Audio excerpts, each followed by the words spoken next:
Hello, good afternoon. You're watching Closing Trades on 80 now, and the closing trades are looking very, very somber. We have been very range-bound throughout the trading session. Within a 20-30 point range is what we have been just toying around, and right now just below the 21,000 mark. Sensex also had hit the peak of almost 70,000. It's off the highest point of the trading session there. What's really outperforming is the mid-cap, the bank Nifty. So the mid-cap index and the mid-cap stocks are actually doing quite well. So the broader markets are outperforming, and ditto can be said for the bank Nifty as well. Last week was one of the best weeks bank Nifty has had in over a year with that 4.5% gain, and today that gain really continues. It's PSU banking names which are shining away in the trading session. So after consecutive weeks of advance, today as well, that index is up around 1.5%. Gains are led by the likes of PNB, etc. So that's the space to watch out for. However, pharma is clearly on the back foot today. Call it the pressure coming in from Dr. Reddy's, or even the names like Alchem, Aurobindo, Cipla. All of these stocks are trading in the red. So a lot of red as far as pharma is concerned. But other than that, there's not much to complain in the market. It's holding steady. Yes, it doesn't have that momentum that we were seeing the week gone by, but pretty much holding on. Yeah, holding on, consolidating, not falling, and I think that's the key. So it's not like, from those historic highs last week, we've cooled off from there. We're standing put around that 21K mark, and that in itself is a sign of strength. UPL, ONGC, Ultratech Cement, Adani Enterprises, LTIM, NTPC, interesting bunch of names out there which are, fueling up ahead. Talking about that, of course, our exclusive sources are telling us that the government has already begun talks on reducing fuel prices, and that's also under discussion is the profitability of OMCs and the global factors currently at play, and that's definitely having its bearing on the way the OMCs are panning out in trade. We should bring up all of those in a trade for you right now because they definitely fell off from their previous highs. Wockhardt, that's the other one which is in focus. They've already done a completion of one of their molecules, which is currently into phase 3 of its pneumonia study. And you can see a big move on that stock, backed by decent set of volumes also, actually, about almost 9 million shares traded already. Dr. Reddy's, of course, has been one of the most beaten stocks. Gap down, hasn't seen any resurrection from there after the US FDA checks have initiated a Form 483 issuance with 3 observations. So that's clearly not auguring well there. There's also Inox Wind, wherein ICICI Securities has initiated a buy, target price of 425. That stock holding up smartly in trade. And then, of course, a couple of other brokerage notes as well. Initiation coming in on MK Global. On Saregama by MK Global, and by MK Global on Aditya Vision as well. So both these stocks as well under focus in trade right now. But let's take the market conversation forward. Kunal is, Naresh and Vishal Malkan join in on the show to talk about exactly that. Naresh, hi, afternoon. Let me begin the discussion with you. Consolidation, do you see the range expanding anywhere, even on the upside or downside? So the consolidation continues, and keep seeing one day when the Nifty outperforms the small cap. When one day the Nifty does well, the small cap takes a break. Today, the Nifty is taking a break. Small caps and the mid caps are doing well. So overall, the breadth remains strong, and the momentum continues. So we are still in that consolidation for a day or two on Nifty as of now, but the trend is still pretty positive. Bank Nifty continues to look more interesting than Nifty, given the fact that we are seeing fresh breakouts in a lot of heavyweight banks. So overall, the bias remains positive. It's a buy on dips market, but dips would be a little difficult, it seems. Yeah, so that's a buy on dips market. Let's see how it goes. But Vishal Malkan, what's your view on the banking index specifically? Showing quite a bit of strength. Last week, HDFC Bank was outperforming. RBL had a good run. It's clearly continuing, at least at the index level today. Yes, I think banking is in the limelight in the last few trading sessions with making new highs on the bank Nifty as well, making many of the stocks which we can see multi-year highs are getting breakout levels. So I think the best levels for bank Nifty from here, it may correct. Maybe even a 300-400 or a 500 point would not be a big correction, less than 1%, but that will give some kind of a breather for people to get into it because it's totally like new high. And the most thing about common people or common traders, like I'm buying at the all-time high, so let me wait for a correction. So having one red candle or a one black day is going to be healthy for the market, as Naresh mentioned that buy on dips is the thing. And if, as far as stocks are concerned, I think RBL Bank is the winner for today, and that would be the best pick because it's a good volume breakout today. And looking at new highs, further highs in this stock, at least around 300 levels should be there in the next few trading sessions. Right, let's talk individual stocks as well and trends in the market right now. And Naresh, I guess you can't take your eyes off from what GMR Infra has been up to ever since that GQG investment, another 6% higher. Do you see any dip or any consolidation coming in the stock? Because I bet a lot of hands are waiting on the sidelines for that dip. So I would not expect a major dip given that the volumes were the highest ever. And then we've seen follow-up also today. So ideally, there has been no fade-off even today. So in that case, we get into a consolidation rather than a dip. And that makes it difficult to trade because at 73 odd levels when the stock was at 60 just a day back, it's been a 20% move from the lows of that day. It's tough to take a fresh bet with the same with the risk reward going way off. So for now, the viewers expect some bit of consolidation, maybe 70 to 75, and then maybe after a couple of weeks, again look at it as a fresh trade. But if one has bought into the stock before, the trend remains extremely positive. View on the pharma names, Dr. Reddy, should one put their hands into trade right now, given it's seeing quite a bit of slide? And what about the other ones? Walkout, for instance, is high by 12-13%. Is the momentum likely to continue there? Vishal, the question is for you. Yeah. Okay, I'm looking at Walkout right now, comparing to other pharmas which are having a dip today, but Walkout is doing really well.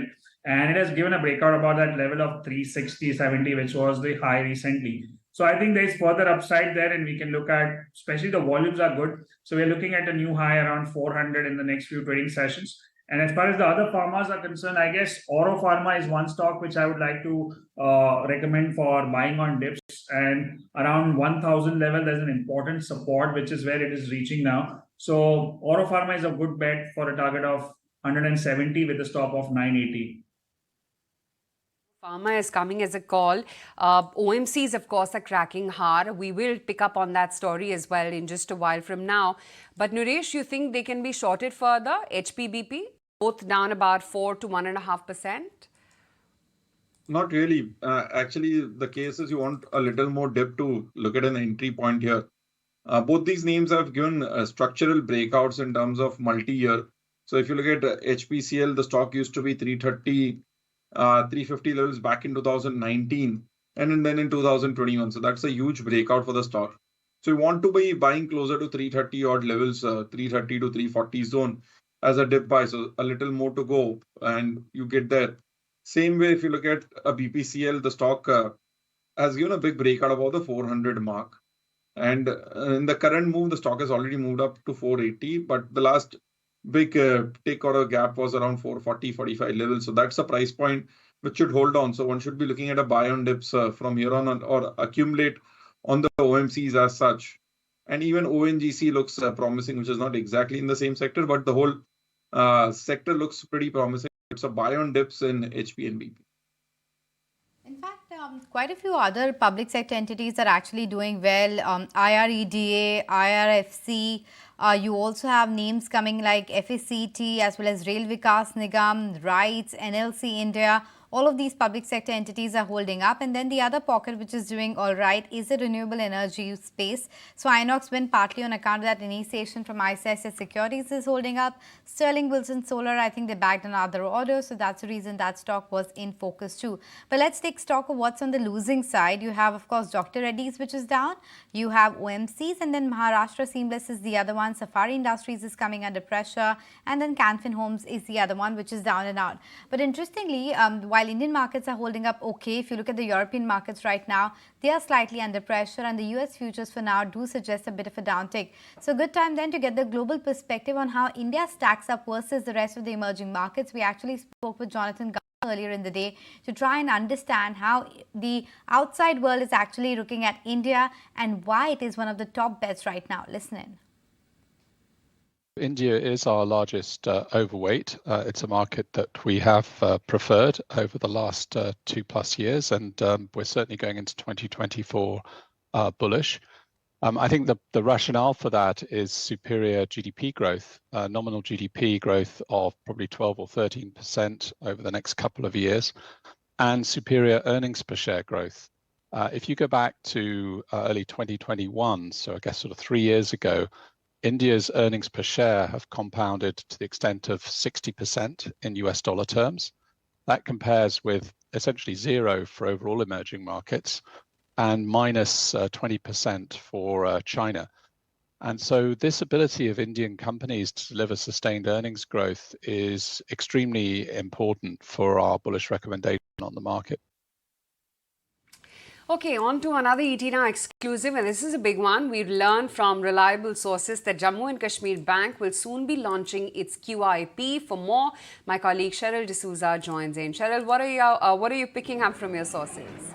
Well, Aisha, what I'm picking up from my sources is the fact that J&K Bank is in the final stages of actually going ahead and launching its QIP. We could see the QIP relatively soon. Remember that the J&K Bank already got an approval to raise up to 750 crore rupees. This approval they secured in the month of July. So we are expecting the QIP to be launched soon. What analysts are also mentioning is the fact that with 750 crore rupees, which the bank will likely raise, it will actually go ahead and benefit their CET1 from about 11.4% currently. You will see an uptick of approximately 90 basis points, taking it to about 12.3%. Also remember that Jammu and Kashmir Bank actually raised about 90 odd crore rupees in the via QIP last time when they raised it in the month of April 2022. What we're picking up right now from the sources is the fact that final stages are underway when it comes to launching its QIP, and already has an approval about 750 crore rupees that they are eligible to actually go ahead and raise. We did write a mail to the J&K Bank, but they have not responded as yet to ET Now's queries. What analysts are also saying that Jammu and Kashmir's GDP growth is likely to improve, and that therefore will go ahead and also benefit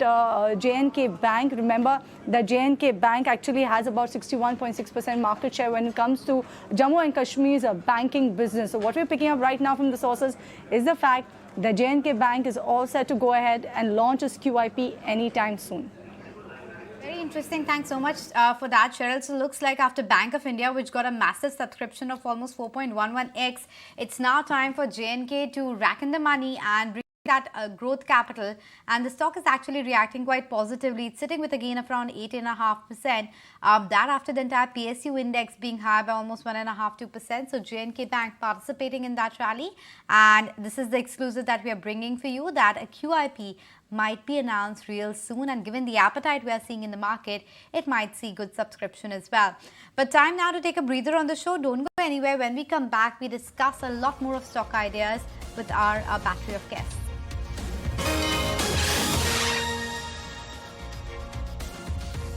Back with closing trades right here on ET Now, and while the Nifty is doing nothing and it's holding put at that 21K mark, it's OMCs which are really coming hard in trade. And with softening of crude prices, discussions, it seems, are on in the government to pass on the benefits of this to consumers. In fact, we've learned from our sources that soon prices of petrol and diesel will be reduced as OMCs are now making profits. Prakash Priyadarshi, my colleague, joins in with what he's picking up from his sources. Yes, we are learning from our sources that the consumers are likely to get relief in petrol diesel prices very soon. We are given to understand that the discussion has begun within the government on this issue on back of reduction in crude oil prices. Sources are saying that the Finance Ministry and Oil Ministry have held meeting on this issue, and various factors are being taken into account that include profitability of oil marketing companies, current price scenario, and global factors. In addition to that, some other factors are also being taken into account, and one of them is under recoveries on sale of petrol and diesel. Sources are saying at present there is no under recovery on sale of petrol and diesel. In fact, oil marketing companies are making profit on sale of petrol, and there is no under recovery on sale of diesel. Along with that, oil marketing companies have registered a very strong profit in last 3 quarters in a row. Sources are also saying that the Oil Ministry believes that the crude oil prices are going to be in a range of $75 to $80 going forward. So all these factors are making a very strong case for a price reduction in domestic market. Therefore, an active discussion is going on within the government. We also given to understand that the oil ministry has held a separate meeting with oil marketing companies on this issue. There is wider consensus within the government to provide a benefit of reduction in prices to the consumer. Okay, Prakash, thanks so much for joining us with that information. Let me actually take it across to Mr. M.K. Surana, the former CMD at HPCL, to get his sense on the matter as well. Mr. Surana, hi, good afternoon. Thank you so much for making time and speaking with us. Your sense, is there really a case for government to cut the prices? Because this entire flip-flop of regularization, deregularization keeps on happening. Good afternoon. And this issue is a permanent discussion issue always. The point is that the crude prices had been quite volatile in last few months, and it moved from 100 to 80 and now 75. Of course, the current spat of lower prices is based on the demand concerns generally, and the counter actions by OPEC to have further voluntary cuts up to 2.2 million barrels to support their crude prices. So the crude price will be finding its bearing among these two poles, where how the demand picks up and what is the counter measures which OPEC countries take to support the crude prices. Now coming back to India, the product prices had been kept constant for a long time to ensure that the volatility is passed on to the consumers. Now, whether there is a case for reduction should not be guided purely by what is happening on day-to-day on the crude prices or the product prices, but it should be guided by a slightly longer view if the prices are not to be changed the way it was supposed to be done every 15 days. If it is being done day-to-day basis change, then the higher is also to be passed on, the lower is also to be passed on. But if the higher prices are restricted and the lower prices are passed on, then it will be detrimental to the oil companies. So in my opinion, a decision to reduce the petrol prices or the diesel prices will be guided by what is the view in the coming months, which will be decided by the way the crude prices takes up, and it should not be just based on what is happening in last 2-3 days. And especially considering there will be elections coming up in the immediate future. Mr. Surana, what my colleague is understanding is that they are in the money, they're making profit, and under recoveries are nil. Would you also sense the same? Because a price cut hasn't happened for a while, and we've all seen the kind of spike that came by in crude, till a few months back. See, the profitability of OMCs, if you see, in certain quarter, the OMCs made quite some dent in their profits when they were not able to recover the price and there were under recoveries. And when there were no under recoveries, they made profits considering the last quarter. So it is a sum total. If you see, sometimes they made the losses, sometimes made the gains. So again, I'm repeating that just because in a quarter they made good profits and just considering that last week the crude prices have come down, should not lead to believe that the profits are now back and the crude prices will continue to be low. While I would say that probably some of the losses which has been made earlier would have been recovered in the recent spate of profits which the OMCs have got. And so they may be coming back to an even keel to that extent. And now the future narration should be guided by what is our view on the crude prices. And if it continues to be hovering around 80, then we should be guiding our prices accordingly. And if the crude prices go above that, then again there may be strain. And as I mentioned to you, that the OPEC response to the demand and the crude prices will be guided by their supporting the crude price somewhere around 80. But the market is giving a structure which is in between 75 to 80 now. Sure, point taken, Mr. Surana. Thanks so much for joining us and talking to us about your perspective. So that's a word coming in. Either way, when the crude goes up or down, the treatment should be same and not really differential. But we also have Gautam Sinha Roy joining us from ICICI Pru Life Insurance as well. Gautam, hi, good to be speaking with you. I just wanted to begin. itself. Public sector entities have seen a massive re-rating this year. Now with what's happening to, let's say, sugar companies as well, and the kind of now regulations coming in perhaps for the oil marketing companies, do you sense that re-rating could get derated a bit, or do you think that fundamentals are so strong that there's a case for higher levels for all of these PSU companies? Well, that's a good point. I think the PSU trade has been the trade of the year by far. But as you can see, fundamentals for many of these companies are looking better. It all started with the PSU banks, where the long-term NPA issues, that NPA cycle that was there bothering them, that got corrected. We have seen similar positivity in power sector PSUs, in defense sector PSUs, where there have been genuine business developments. So I do believe that while the stock movement has been quite strong, so to that extent, yes, there could be some time correction in the interim. But there has been a massive structural change in many of these PSUs that has to be really appreciated. And market is appreciating that. So we will see these companies trade at higher levels compared to their past. But you are also right in alluding to the fact that if there is continued regulatory uncertainty, like what we're discussing just before, that could create some sort of volatility in some specific stocks. And mind you, it's also true that not all stocks have done very well in PSU. There are pockets where still underperformance has been there, or the performance has not been stupendous. So those pockets are where I think the regulatory uncertainty is still high. But yeah, it's been a great year for PSUs, and this is backed by structural changes. The valuations were always very attractive. Right. So Gautam, what's the tactical call right now? Higher allocation to large caps, and within large caps, are you also with the consensus call? That's the private banking space. Yes, that second part, I am totally with that, that one has to be in the private bank space, specifically going into next year, because, with continued political certainty, we think the re-leveraging of the economy will continue. CapEx will continue to be a theme. So we'd like to play that theme.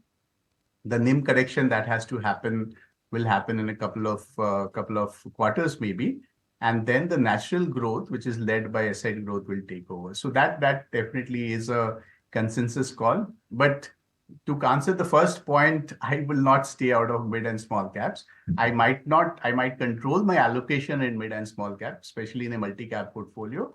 But I think staying off mid caps will be a dangerous thing, because again, just like in PSUs, we are seeing a very wide swathe of fundamental changes for the good happening in mid and small cap companies. A lot of companies which are investable are there today in that space. So we'll continue to be invested in that space with a little wariness about the valuations.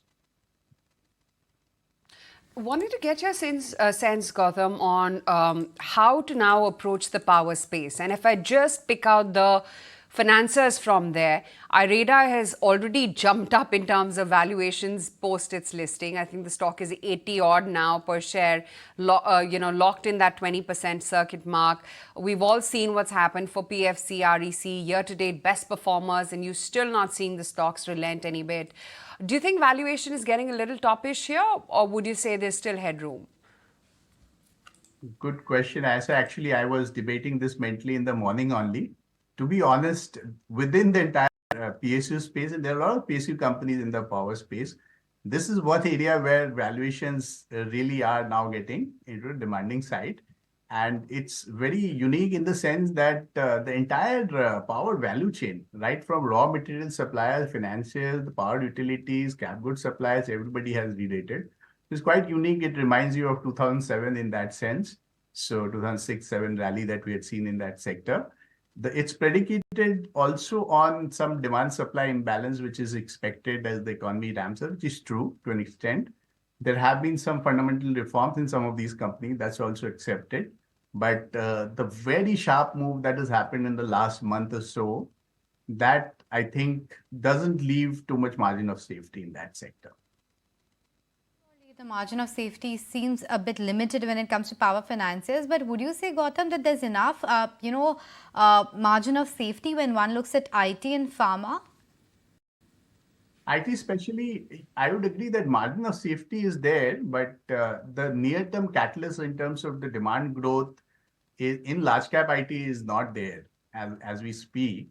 So that continues to be a weak area. But the good part about IT is the growth paradigm has shifted to mid caps, right? So if you look at mid cap IT companies, they are delivering quite good growth in an environment which is tough, which is unprecedented. Earlier, it used to be quite the opposite.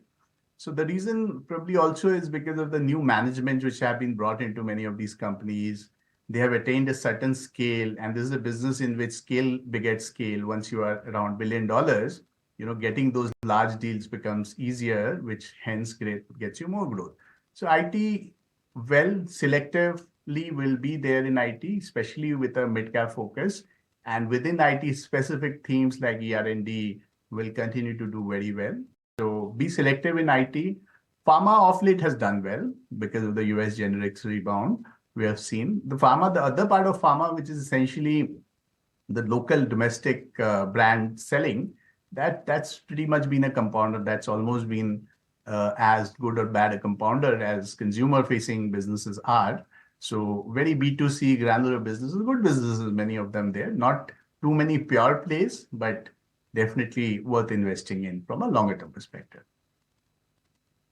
Good to be speaking with you. Thanks so much for making time and speaking with us. Quick look at the markets before we head into a very short break. 8 days names like Maharashtra Seamless, which is actually rising from the bottom of the day. You have Titagarh Wagons as well as some other gainers coming in, the likes of Titagarh Wagons, as I pointed out. GMR Infrastructure is the other one. And take a look at the Ujjivan twins. Ujjivan Financials and the Small Finance Bank have both perked up. So just watching out for what's happening. And then there's a bit of momentum on sugar stocks as well.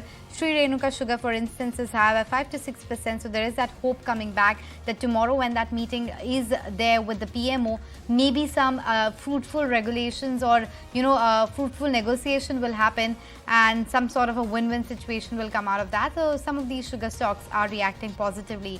But before we head into that break, let's take the closing trades from our chartists as well. Naresh, you go first. What's the closing trade idea? So that's a buy on InfoEdge Naukri. The stock has finally given a breakout today and has been consolidating, very similar to what happened with the new age companies, this being one of the oldest ones in the same sector. 4,900 to 5,000 was the high in 2022 start, then in 2023. So expecting this to finally break out above those levels. A short-term breakout done should see some follow-up over the next couple of weeks. InfoEdge is the buy recommendation coming in, but time now to slip into a very short break. Don't go anywhere because the Nifty has managed to just beat at around that 1,000 mark. We'll see where it closes when we come back.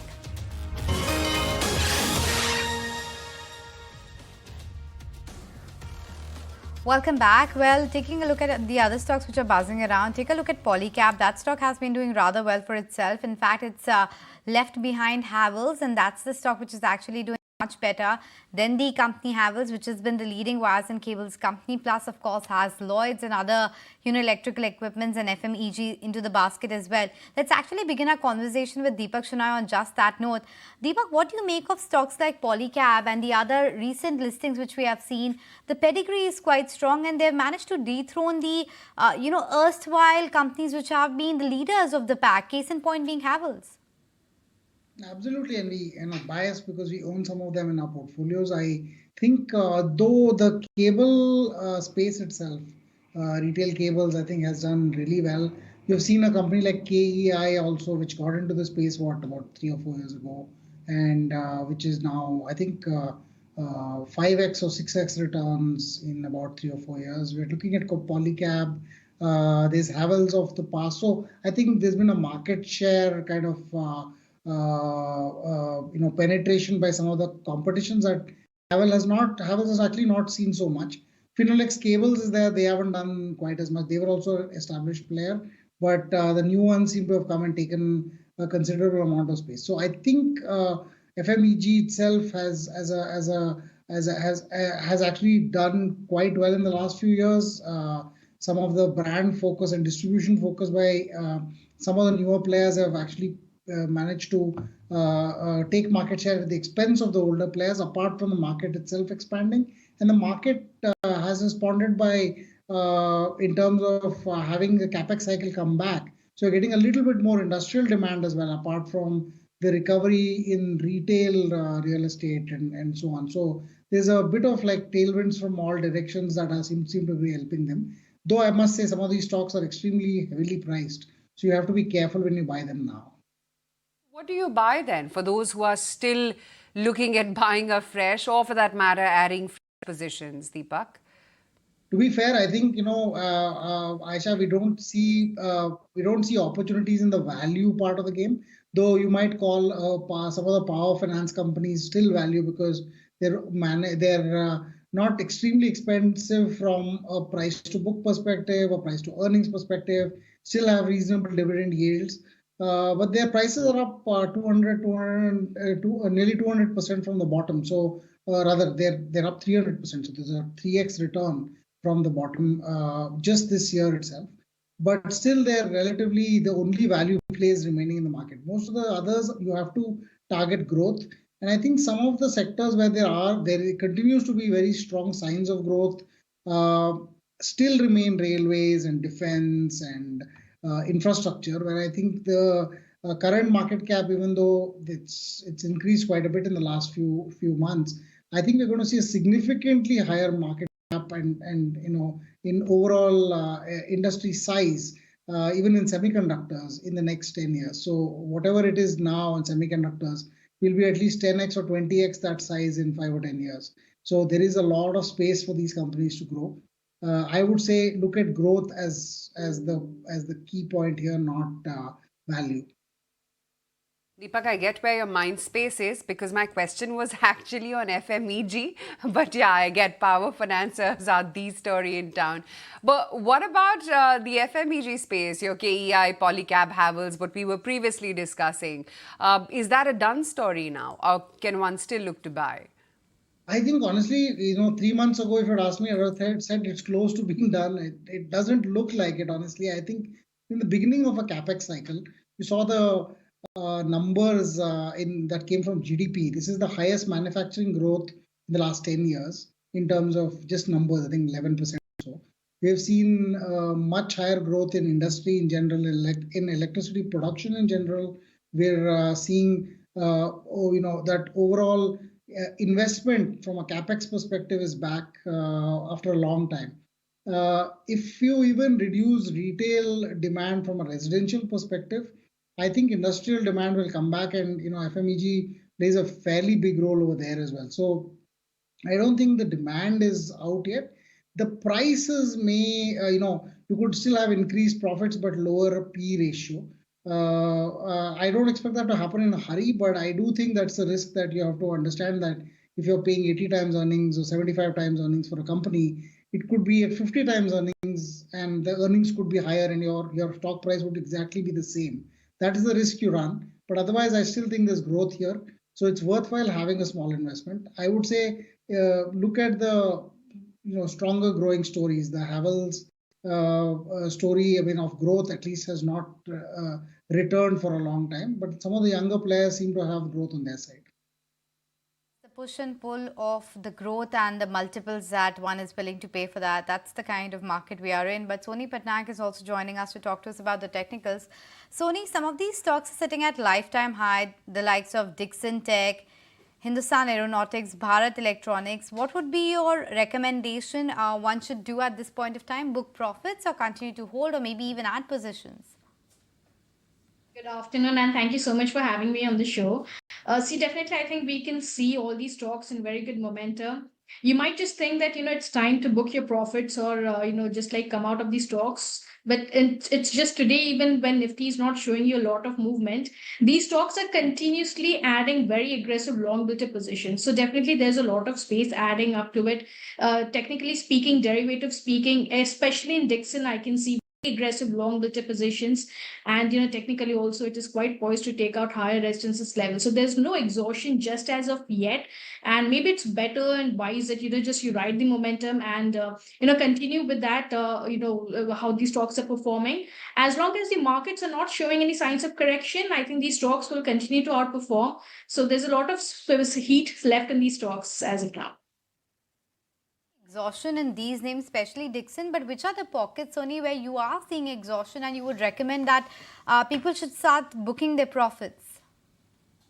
So I think it would be pharma space, looking at the entire data, although it has performed well in the past few months, maybe it is losing a lot of the momentum as of now. I think there are other sectors which are coming out and pharma is, just like lagging behind.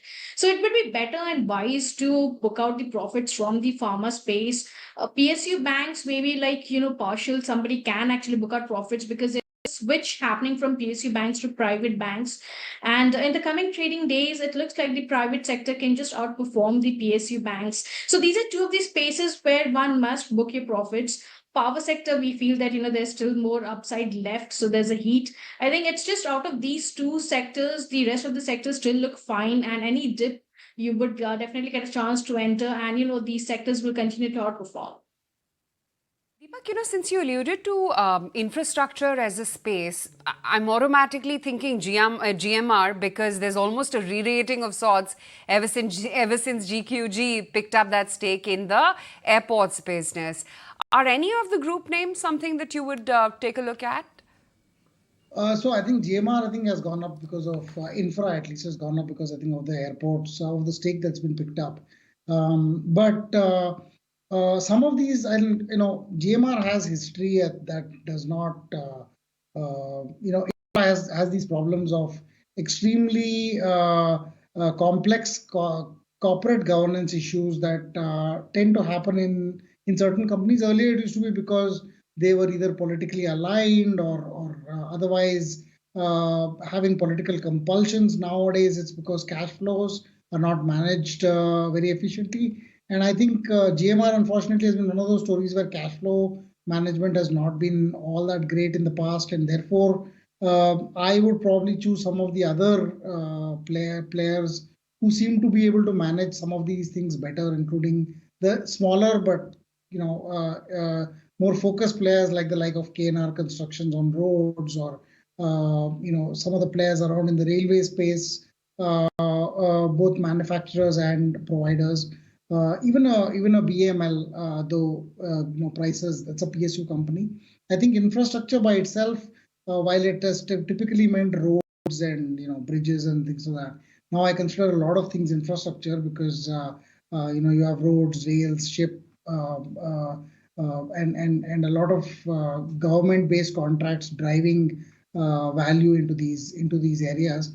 I would look at companies that are able to manage their cash flows better, and even a company like Mazgaon Dock has amazing cash flow management for what is otherwise a government company. You find that they have net cash on their balance sheet because they get paid in advance. So some of those aspects matter more. I think GMR is not our top pick if it comes to the sector here. Okay, point taken. So that's the latest coming in on the infrastructure space. We'll try and get you the bite of the management of Mazgaon Dock because they spoke with us exclusively today. But in the meantime, Naresh, let me get your view on a couple of these big buzzers for the year, and I would request you fire the YTD chart of BSE. That stock is up 333%, and ditto can be said for Titagarh Wagons as well, almost 4x, 5x this year itself. What is your recommendation on these two names, Naresh? So it's a simple recommendation, hold, because the momentum is pretty strong. Cannot buy at these prices because the risk reward is way out of line. And most of these names have, both these names have had a very sustainable move wherein they've kept on making some dips and continued. So it's not a circuit to circuit move as such. So the momentum is positive. It's a hold at current levels, or one can keep a trailing stop loss, which would be a little more deeper than 15-20%. So that's a tough ask, but not a buy at current levels. In fact, we chatted with the management of Mazgaon Dock earlier today, and not just they're extremely confident on how the shipbuilding as well as submarine business is going to actually pan out, but they were extremely enthused about the offshore drilling equipments as well, and the recent order of 1145 crore rupees that they backed from ONGC, saying that eventually they do see in a 3-year time frame about almost 5,000 crore rupees worth of orders from just the offshore segment of the business. Hear out what the management said. with this first order from ONGC, we can say we are back into it, in addition to what we build in terms of ships and submarines. So this is about 1145 crores business, and we are looking forward to having about, say, 5,000 crores per year in times to come. That is the minimum we are targeting. Only because we are just beginning, though sky is the limit, we are looking at a small pie out of this $11 billion dollars market to start off and go up to 5,000 crores to begin with. In about, say, 3 years' time, we hope to touch that target. This is a 6 months order. We have to complete the order in 6 months, this particular order. And there are more orders in the pipeline. So that's the latest commentary coming in from Mazgaon Dog. But actually, let me take it across to my colleague Sameer as well, because that was the exclusive story that we are picking up on sugar sector.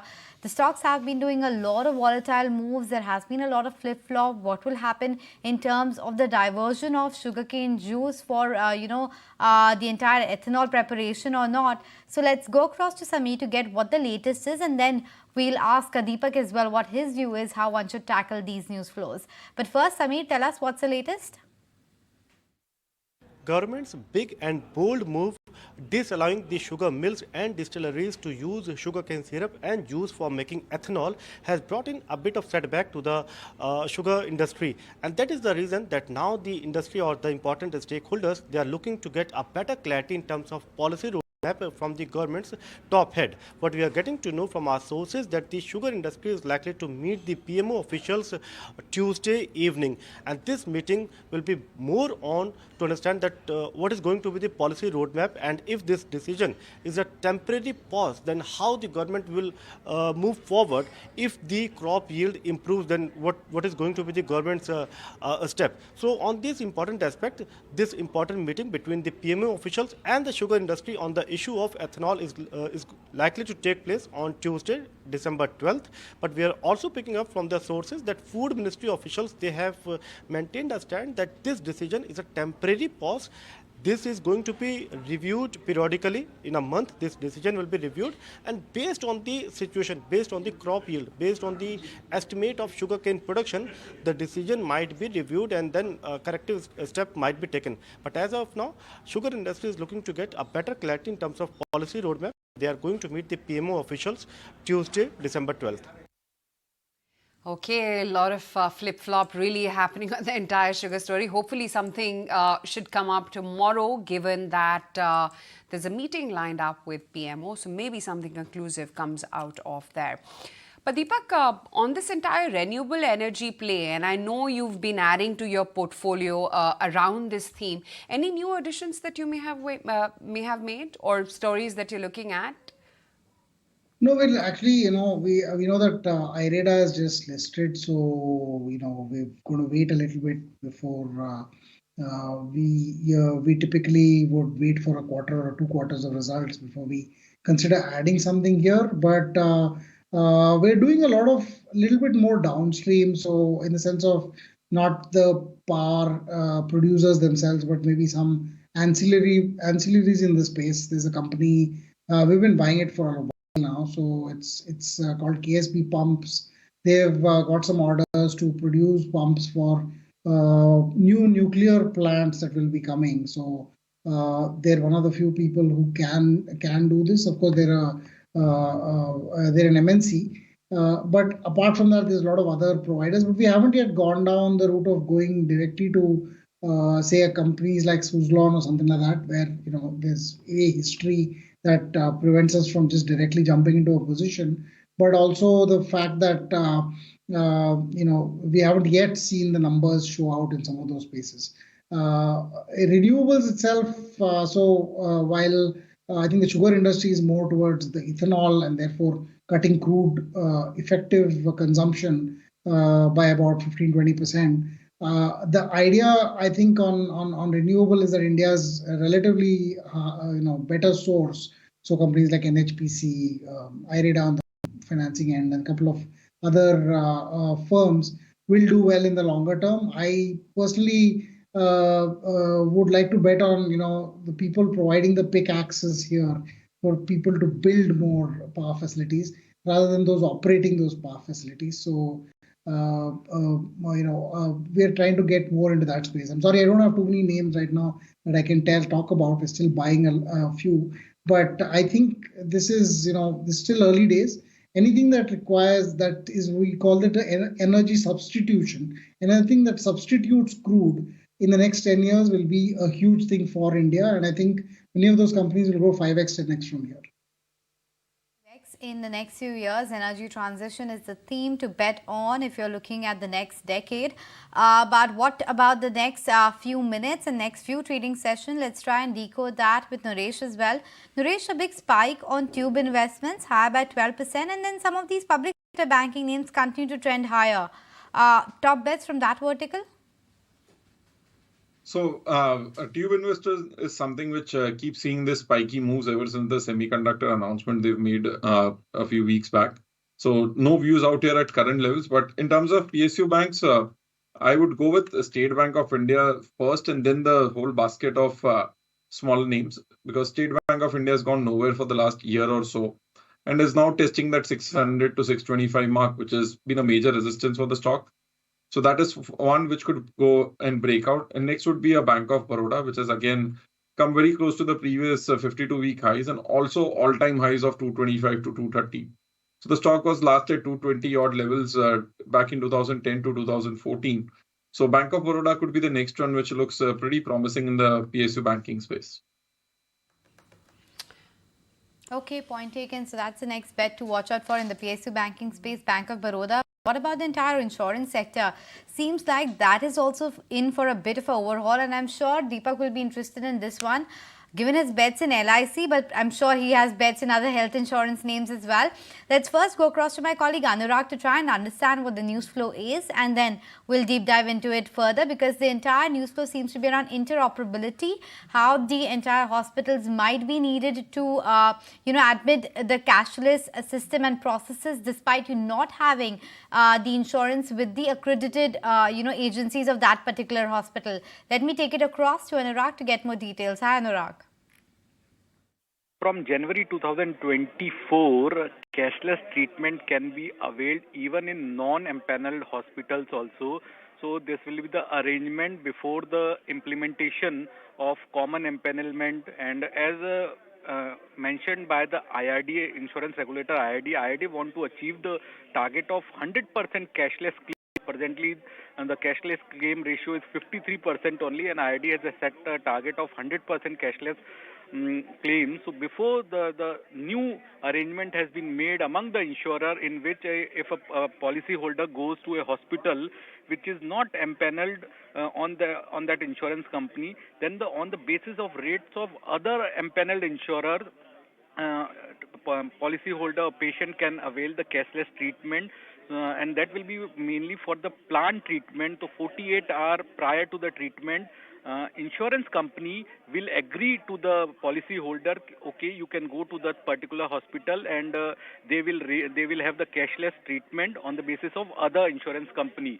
So this arrangement will lead toward the full cashless claim and reduce the overcharging by the hospitals, and insurers are also are going to accept the common claim acceptance rate on the basis of hospitals based on their location before the implementation of common empanelment, which is likely to happen in coming time.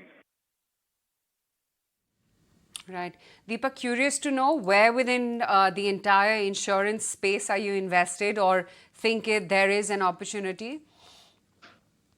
So actually, we are only invested in LIC at this point. Upstream, of course, we own some banks, which therefore own a stake in their health insurance or life insurance companies, but primarily LIC right now. I think this kind of an announcement is useful for consumers. It will have to be seen about how this impacts certain insurers who have unempaneled certain hospitals simply because there's too much fraud, or there are lots of claims which cannot be verified, and therefore they unempanel those. That's the problem in health insurances in India. There is a significant amount of fraud, and not most of it just there are no repercussions for fraud in this case. So very few can actually be proved. So what insurers do is empanel only relatively trustworthy setups. But if there is a national insurance network that has to be cashless, then we have to find out how the fraud reporting or checking can actually be addressed meaningfully. We'll have to see how that pans out. But if that does come, then I think it will be a benefit for all health insurers in the country and for all consumers as well. Longer term, the industry will only grow. Also, it becomes too commoditized, right? There is hardly any differentiation then in terms of what you're going for, apart from, of course, claims ratio and a lot of other service issues. But, on that note, Deepak, we let you go. Appreciate you joining us today. Time to also take BTST ideas from our technical experts. Soni, what's the BTST trade that you are spotting? So BTST would be Jindal Steel. We've seen very aggressive 8% long blitter positions today. And, it's giving the breakout above 720 plus levels. So Jindal Steel is a good buy from current levels for targets of 760, 750, 760. And you can keep a stop loss of 695. What's the BTST trade? So first would be a buy on Info Edge Naukri, which is close to a breakout, stop loss at 48.50, target price of 5,000. Second is a buy on Mahanagar Gas Limited in a new 52-week high and all-time high here. Stop loss at 11.70, target price of 12.20. Okay, that's the take coming in on some of the closing trades there. Let's begin winding up for the day. It's been one of those very quiet sessions at an index level. Not complaining because we're still closing in at the 21K mark, just around that actually. Above 21,000 once again for the futures. But the traction really has been within the broader markets today. Well, of course, there have been names like Ultratech Cement, ONGC, UPL, Tata Motors, TechM, LTIM, which have held out from within the large caps. But there were also laggards from within the OMCs, M&M, Axis Bank, Dr. Reddy's, which were, of course, the draggers within the large caps. But the broader end, it was GMR Infra, Dixon, Jindal Steel, Polycab shot up 4%, Naukri also one of the names which held out. But lots to track tomorrow, and we'll catch you again with all the market action tomorrow morning at 8 a.m.